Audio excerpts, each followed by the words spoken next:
Hola, ¿qué tal? Soy Anabel Jauregui, soy neuróloga y en la clase de hoy vamos a hablar de esclerosis múltiple sobre todo y de sus diagnósticos diferenciales más importantes.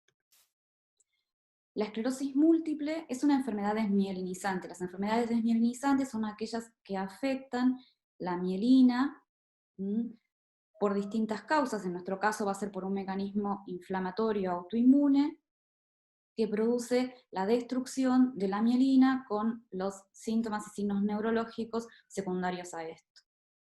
Dentro de este grupo de enfermedades, la más frecuente en adultos es la esclerosis múltiple, y otros diagnósticos diferenciales son la neuromielitis óptica, y este tema también lo vamos a tratar hoy, o enfermedad de Devic, y otras formas menos frecuentes, de las cuales sí vale la pena comentar la encefalomielitis aguda diseminada, que es un cuadro postviral o postvaccinal inmunomediado que cursa con una encefalopatía aguda.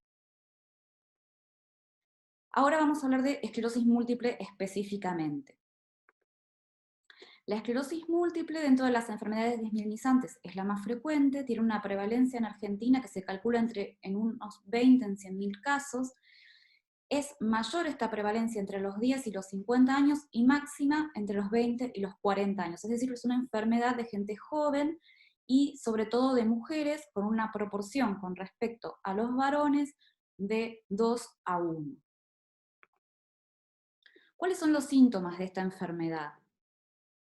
Lo típico que se describe es la presencia de recaídas o brotes.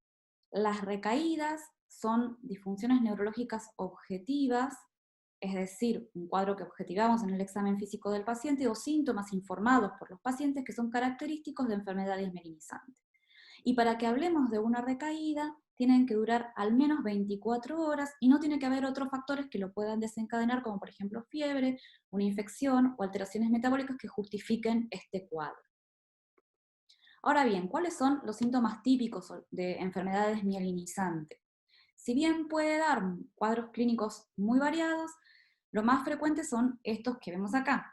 Por un lado, las alteraciones de la sensibilidad, esto incluye parestesias, hipoestesia, incluso hiperestesia, cuya topografía va a variar de acuerdo a la lesión, pero pueden tomar solo un miembro, pueden ser de un hemicuerpo, pueden ser de ambos miembros inferiores o de 4 miembros.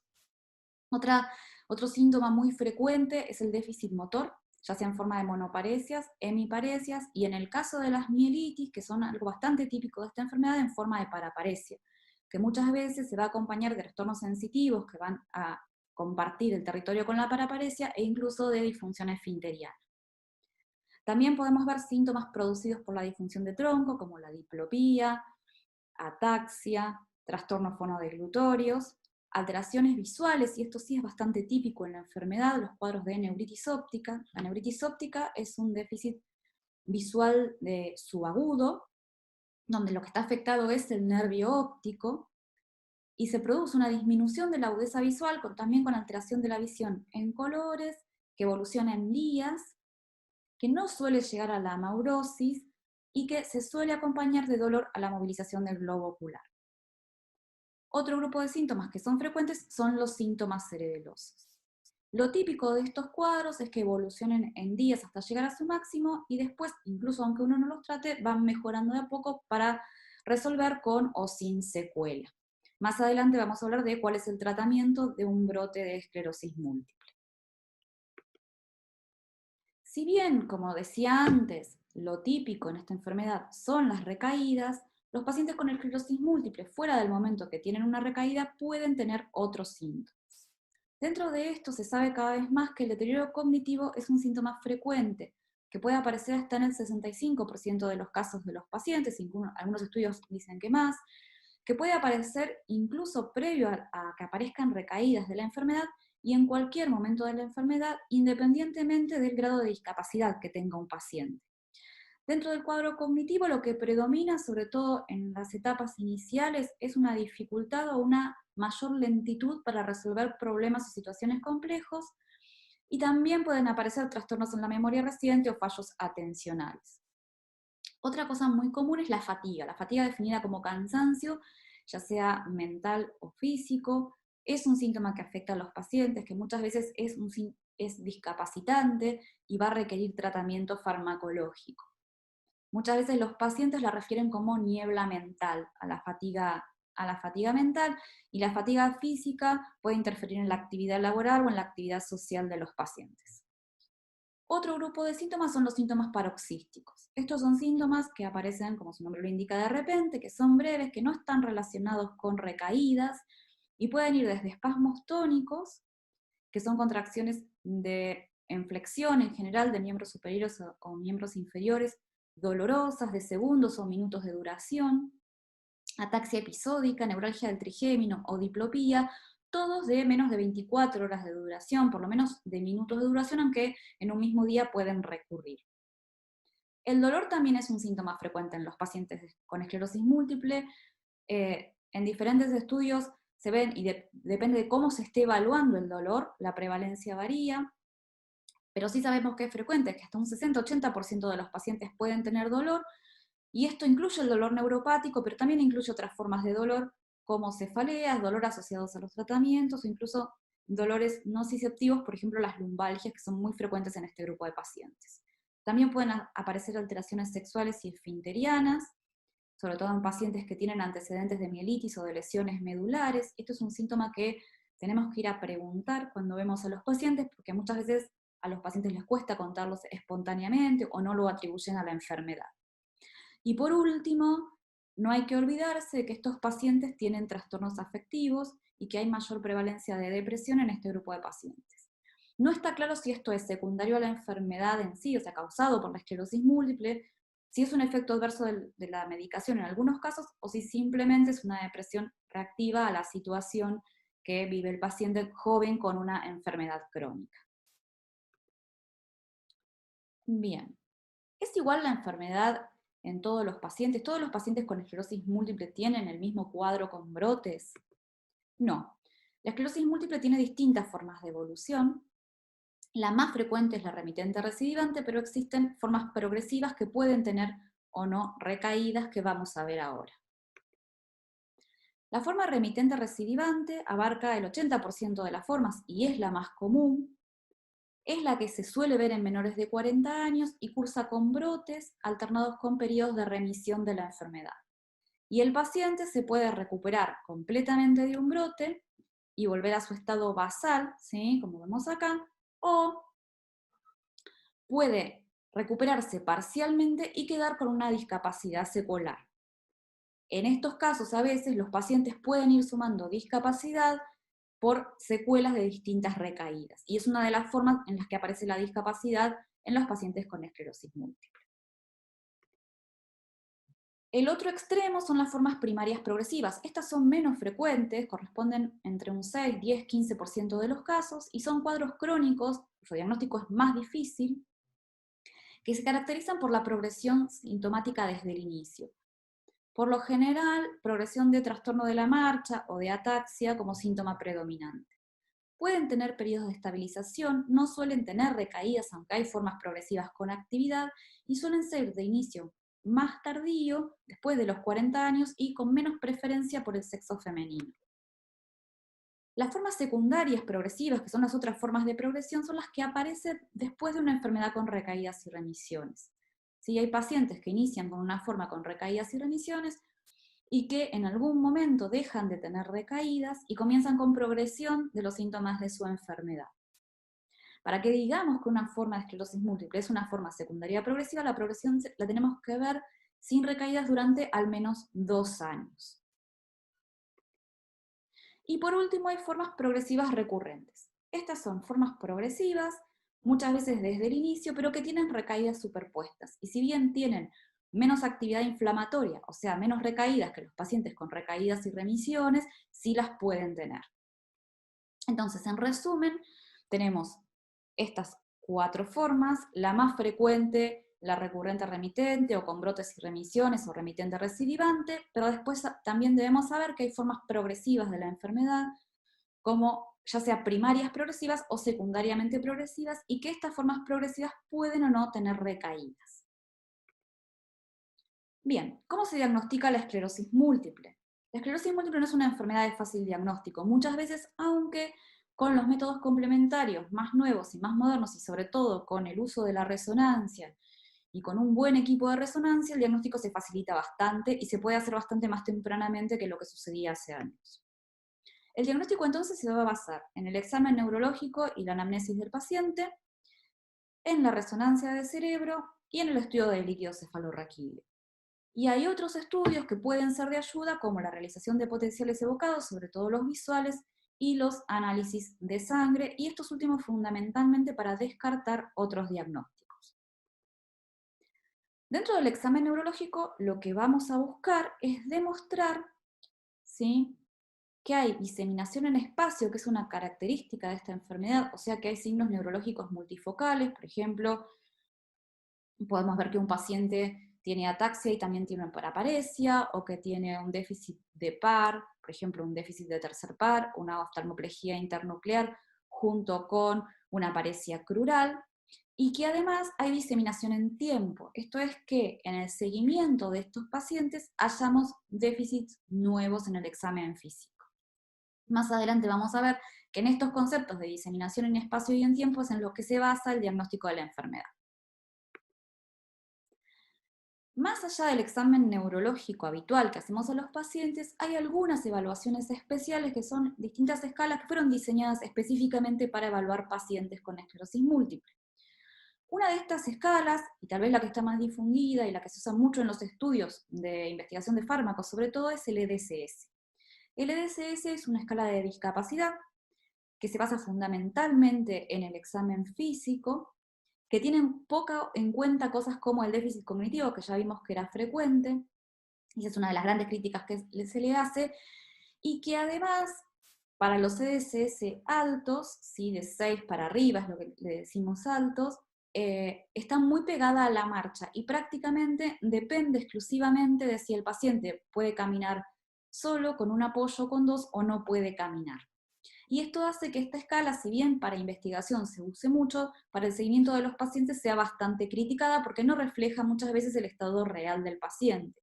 O sea, no es lo mismo un paciente que camina con un bastón, pero que cognitivamente está muy bien, que no tiene otros déficits y que puede ir a trabajar, que un paciente que camina con un bastón, pero además tiene déficit cognitivo y además tiene diplopía, que probablemente tenga mucha más limitación funcional, aunque si uno pone el número frío del EDSS, el número sea el mismo.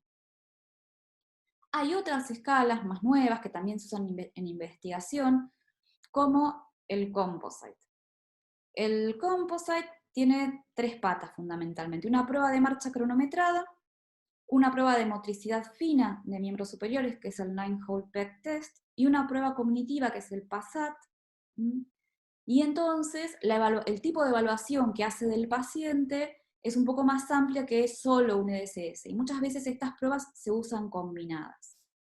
Estas pruebas en general las realiza el especialista en esclerosis múltiple, se hacen para estudios, pero bueno, es interesante conocer que existen algunas evaluaciones especiales para hacer en este grupo de pacientes. Un examen complementario fundamental es la resonancia de cerebro. En la resonancia de cerebro, las lesiones de esclerosis múltiple típicamente son hiperintensas, o sea que brillan en las secuencias T2 y FLAIR y en la densidad protónica. Tienen algunas localizaciones que son características, como la localización periventricular, la localización en el cuerpo calloso, la localización yuxtacortical y la infratentorial. Ahora vamos a ver algunas imágenes. Las lesiones nuevas de esclerosis múltiple, cuando están inflamadas, realzan con contraste. Y este realce dura, en la evolución natural de la enfermedad y sin tratamiento, durante unas 4 a 8 semanas. Otro tipo de lesión característica son los agujeros negros o black holes. Estas lesiones son hiperintensas en T2 y son hipointensas, prácticamente negras en el T1, y no realzan con contraste, y lo que están reflejando es pérdida neuronal. Y además, en estos pacientes se puede ver atrofia. La atrofia puede afectar médula espinal, y de hecho en médula espinal cervical se cree que es un predictor de evolución a formas progresivas, puede afectar cuerpo calloso, puede afectar cerebelo o puede afectar áreas periventriculares. Y también es interesante decir que, aunque esta es una enfermedad típicamente de sustancia blanca, en la esclerosis múltiple pueden aparecer lesiones corticales. En la resonancia de columna, la región que se afecta más frecuentemente es la cervical. Y las localizaciones suelen ser excéntricas, suelen estar en la parte externa del cordón medular, El compromiso suele ser parcial, es raro ver una mielitis completa, y sobre todo es lateral o dorsal. Y son lesiones cortas, son lesiones que abarcan menos de 3 segmentos. Después vamos a ver que en la enfermedad de Vick se diferencia de esto porque las lesiones son largas. Entonces, vamos a ver algunas imágenes. ¿Sí? Acá estamos viendo, por ejemplo, algunas lesiones periventriculares, típicas de esclerosis múltiple, suelen ser ovoides en general. Acá vemos lesiones en el cuerpo calloso, ¿sí? Si las vemos son bien perpendiculares, ¿sí? Su eje mayor es bien perpendicular al eje mayor de los ventrículos, y son hiperintensas en FLAIR, y acá vemos algunas lesiones periventriculares y algunas lesiones yuxtacorticales. Acá vemos lesiones que realzan con gadolinio. El realce puede ser en anillo incompleto, pero también puede ser irregular, en anillo completo. O sea, en esta vemos más irregular, acá tenemos anillos completo e incompleto. Como habíamos dicho, son lesiones hiperintensas en T2. Puede haber lesiones infratentoriales, y este tipo de lesiones son bastante típicas de la enfermedad. Dijimos que podía haber lesiones yuxtacorticales, era otra localización bastante típica, que son estas que vemos acá. Y acá estamos viendo lesiones típicas periventriculares.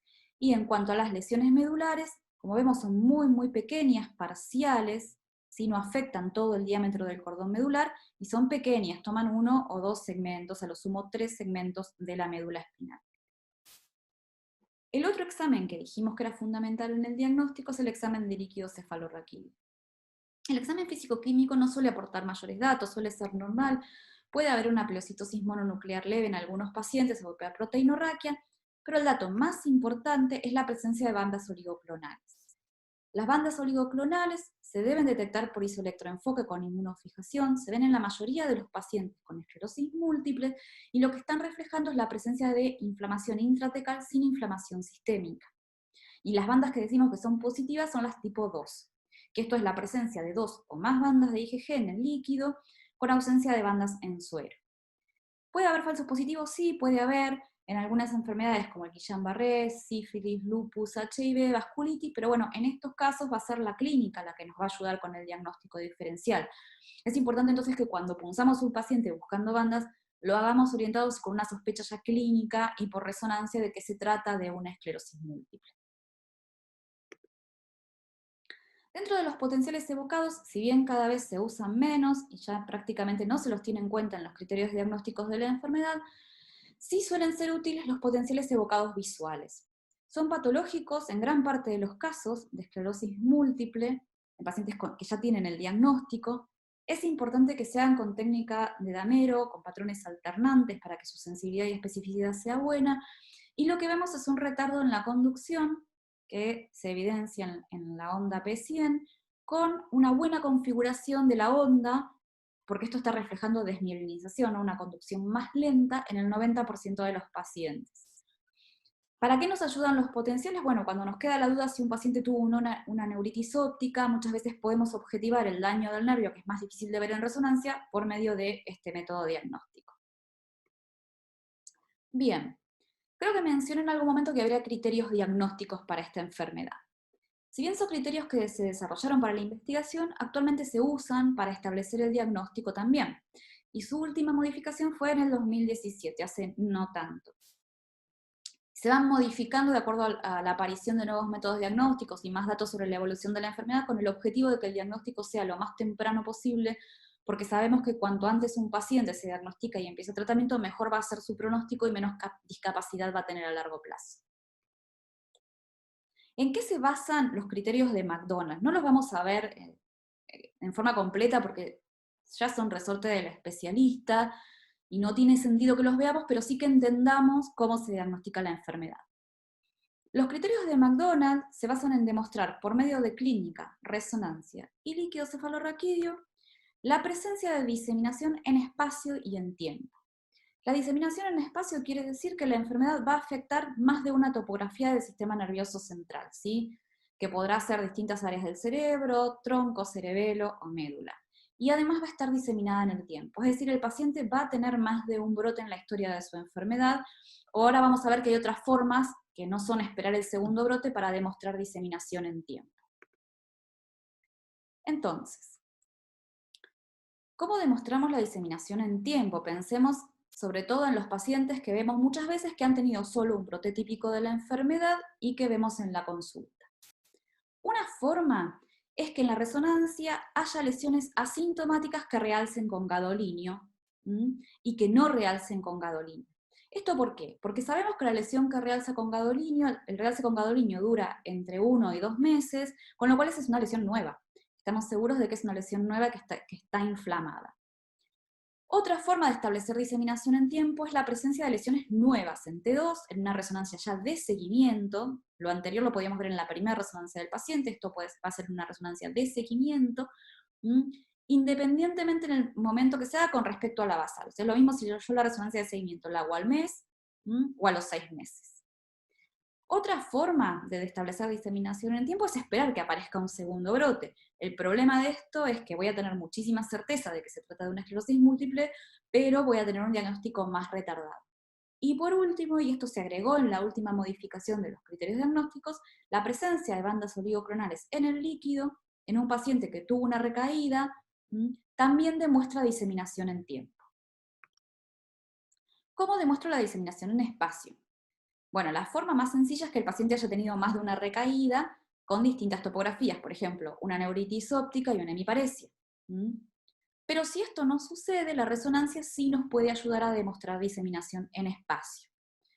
¿Y esto cómo se hace? Bueno, tiene que haber al menos una lesión en T2 en por lo menos 2 de las 4 áreas que se consideran típicas, que son periventricular, yuxtacortical o cortical, infratentorial, esto es cerebelo y tronco, y en médula. Entonces, como vemos, la resonancia es una herramienta muy útil para confirmar el diagnóstico, porque para que yo hable de una esclerosis múltiple clínicamente definida, tengo que demostrar diseminación en tiempo y en espacio.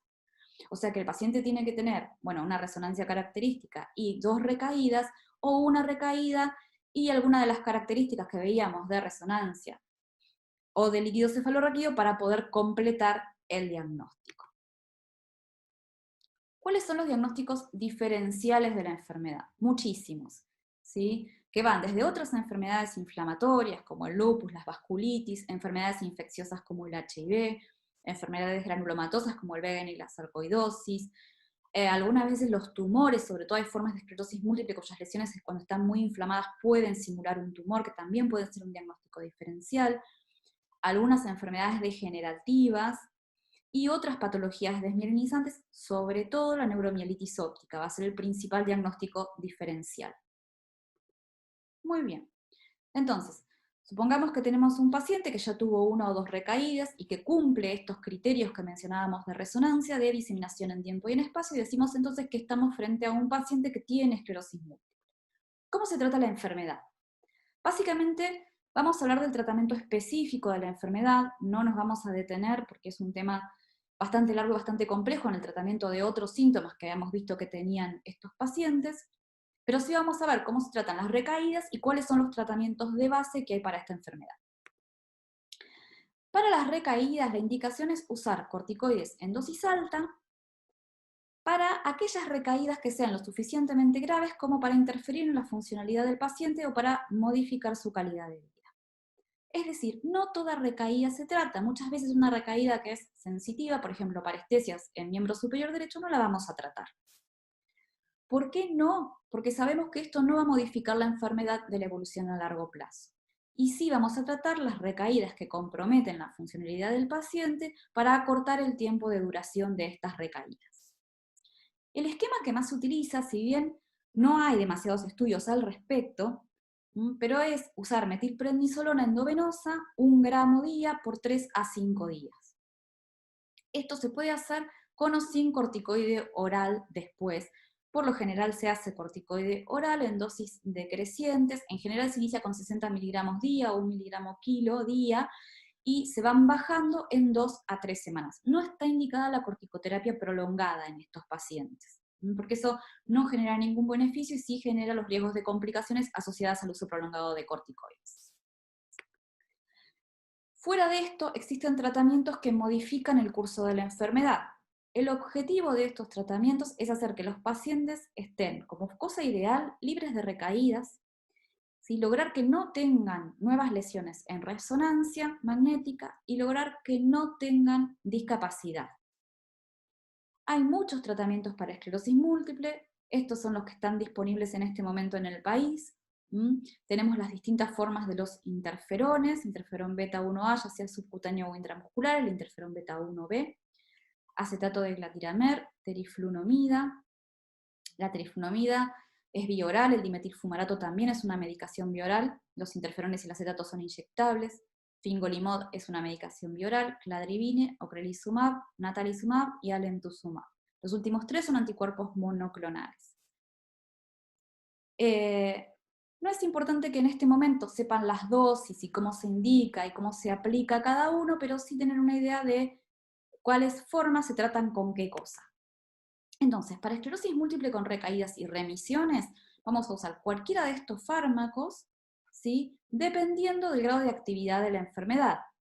Entonces, en enfermedades que tienen baja actividad, es decir, pacientes que tienen pocos brotes, que por ahí tuvieron solo un brote al diagnóstico, pocas lesiones en la resonancia, brotes leves, podremos empezar con interferones o acetato de glatiramer, y en pacientes que hayan tenido, por ejemplo, 2 o más recaídas en un año, vamos a usar tratamientos que son más efectivos, pero que también tienen más efectos adversos, como por ejemplo fingolimod o los anticuerpos monoclonales.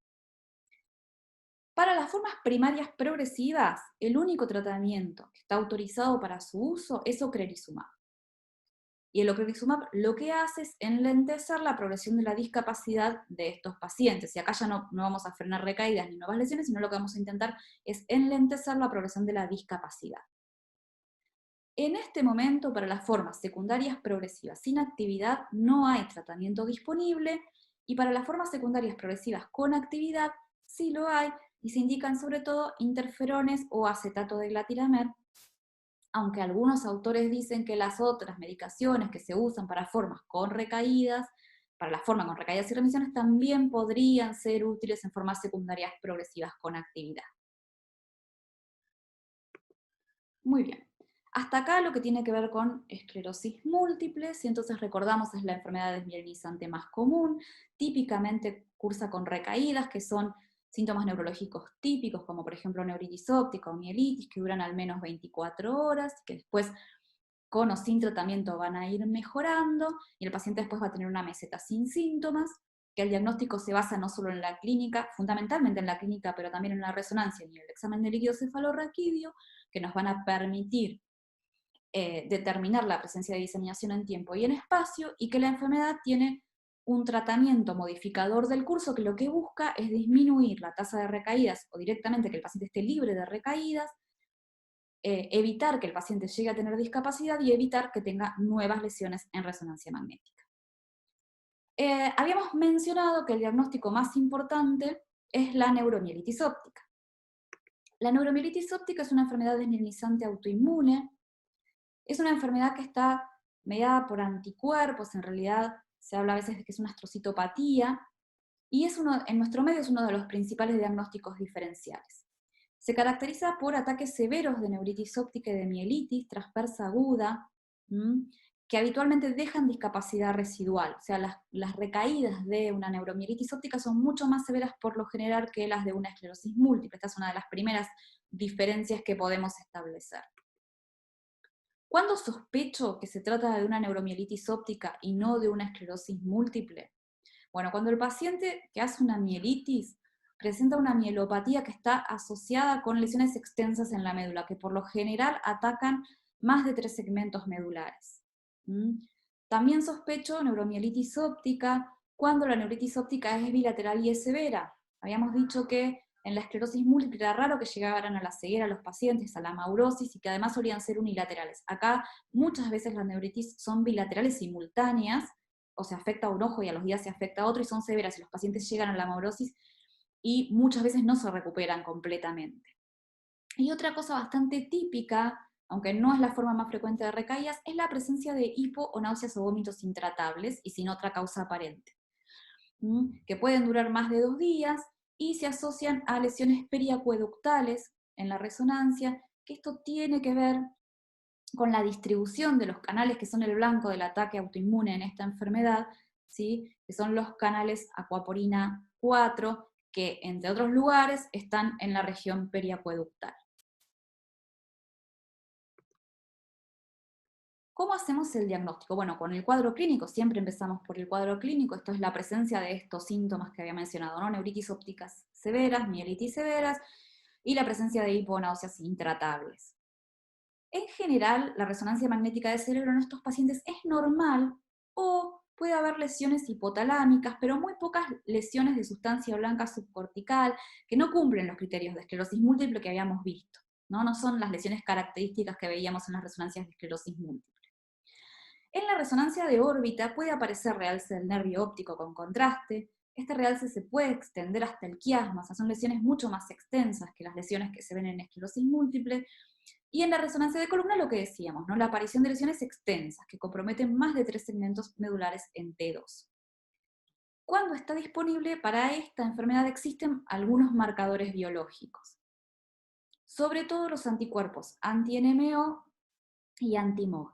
Estos son los blancos del ataque, ¿no? Anti-NMO es la antiocuaporina 4, son los blancos del ataque por anticuerpos en estas enfermedades que están mucho más mediadas por anticuerpos que la esclerosis múltiple. Y se pueden dosar en suero. Entonces, si yo tengo un paciente con clínica típica y con anticuerpos, voy a tener un diagnóstico de mucha certeza. Acá vemos algunas lesiones típicas, ¿sí?, de neuromielitis óptica, y vemos mielitis extensa, ¿sí?, que abarcan gran parte del cordón cervical. Vemos lesiones en el quiasma, ya no neuritis ópticas que llegan hasta el quiasma. Vemos las lesiones periacueductales típicas y lesiones medulares extensas, muchas veces con edema. Muy bien. ¿Cómo es el tratamiento de la neuromielitis óptica? El tratamiento de las recaídas no está estudiado, no hay estudios controlados para los episodios agudos, pero sí se recomienda el uso de 1 gramo por día de metilprednisolona endovenosa durante 5 días. Y en estos casos se tratan las recaídas porque gran parte de las recaídas, si no todas, son severas. En aquellos pacientes que no se recuperen o que presenten progresión intratratamiento con corticoides, lo que se recomienda es considerar el uso de plasmaféresis o de inmunoglobulina endovenosa. Es raro que un paciente con esclerosis múltiple no responda y no mejore con corticoides. En los pacientes con neuromielitis óptica o enfermedades de Vick, esto sí puede suceder y por eso muchas veces es necesario usar inmunoglobulina o plasmaféresis para el tratamiento. Además del tratamiento de las recaídas, ¿sí?, así como en la esclerosis múltiple había un tratamiento modificador del curso de la enfermedad o de prevención de recaídas, esto también existe en la neuromielitis óptica, y los tratamientos que se usan sobre todo son los 3 primeros: azatioprina, micofenolato de mofetil y rituximab. Son inmunosupresores que tienen sus efectos adversos, pero tenemos que tener en cuenta que este riesgo de efectos adversos por los inmunosupresores lo corremos, porque estos son pacientes cuyas recaídas son severas y la mayoría de las veces discapacitantes. Acá sí podemos ver un paciente que luego de una primera recaída queda con discapacidad.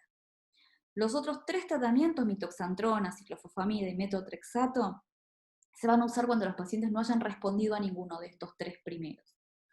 Y sí, como novedad, les puedo contar que se han aprobado este último año, el año pasado, algunos tratamientos ya directamente específicos y estudiados para enfermedades de Vick, neuromielitis óptica, que todavía no tenemos disponibles acá en el país, pero que en algún momento los vamos a tener, que ya sí han sido estudiados y que han demostrado eficacia en el tratamiento de estos pacientes, sobre todo bajando la tasa de recaídas, ¿no?, de estos pacientes de eventos de mielitis y de neuritis óptica, que son las formas en las que tienen recaídas estos pacientes. Los pacientes con Vick no suelen tener progresión, pero el problema es que suelen tener recaídas que son discapacitantes. Entonces, sí, como buena noticia, sobre todo para los pacientes, es que ya se vienen en breve los tratamientos específicos con mejor tasa de éxito de que estos que son los que usamos hasta ahora.